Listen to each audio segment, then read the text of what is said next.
চট্টগ্রামের সীতাকুণ্ড উপজেলায় দিন দিন বাড়ছে পুদিনা চাষের জনপ্রিয়তা।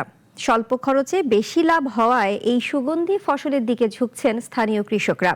এদিকে রমজানকে কেন্দ্র করে বাজারের চাহিদা বেড়েছে কয়েক গুণ। পুদিনা পাতার রয়েছে নানা পুষ্টিগুণও। নাইম আহমেদ কপিলের প্রতিবেদন।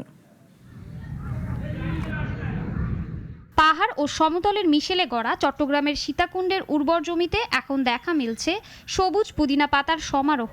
কয়েক বছর আগেও যেখানে কেবল ধান বা সবজি চাষ হতো, সেখানে এখন বাণিজ্যিকভাবে উৎপাদন হচ্ছে পুদিনা। রমজানে চট্টগ্রামের মানুষের ইফতারের সাথে পুদিনা পাতা হয়ে উঠেছে নিত্যদিনের সঙ্গী। রমজানকে সামনে রেখে বাণিজ্যিকভাবে বছরে শত শত কৃষক জমিতে আবাদ করছে সুগন্ধি পুদিনা। প্রাচীনকাল থেকে ঔষধি হিসেবে পরিচিত পুদিনা চাষে আর্থিকভাবে লাভবান হচ্ছেন চাষিরা। স্থানীয় কৃষকরা জানান, তুলনামূলকভাবে কম সময়ে ভালো ফলন এবং সারা বছর বাজারে চাহিদা থাকায় লাভে আছেন তারা। একই জমি থেকে বছরে কয়েকবার পাতা সংগ্রহ করা যায়, যা কৃষকদের জন্য এনে দেয় বাড়তি আয়। এটা শুধু সীতাকুণ্ড নয়, বাংলাদেশের প্রত্যেকটা অঞ্চলের মধ্যে এখান থেকে সরবরাহ করা হয়। এবার পুদিনের ফলনটা ভালো হয়েছে, কিন্তু এটা আমরা 12 মাস করতেছি। এখন আমাদের এখানে খুব লাভবান একটা জিনিস। আমাদের মালগুলো সেল হয় রেডদিন বাজার, স্টিমের বাজার, বিভিন্ন জায়গায় যায়। এগুলো আমাদের পুদিনাগুলো ভালো মানের, অনেক ভালো জাতের।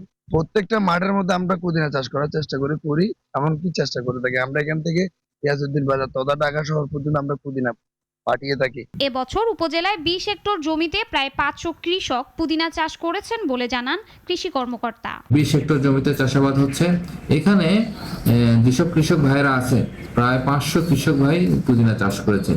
ছোট ছোট আটি করে কৃষক ভাইরা বাজারে বিক্রি করেন।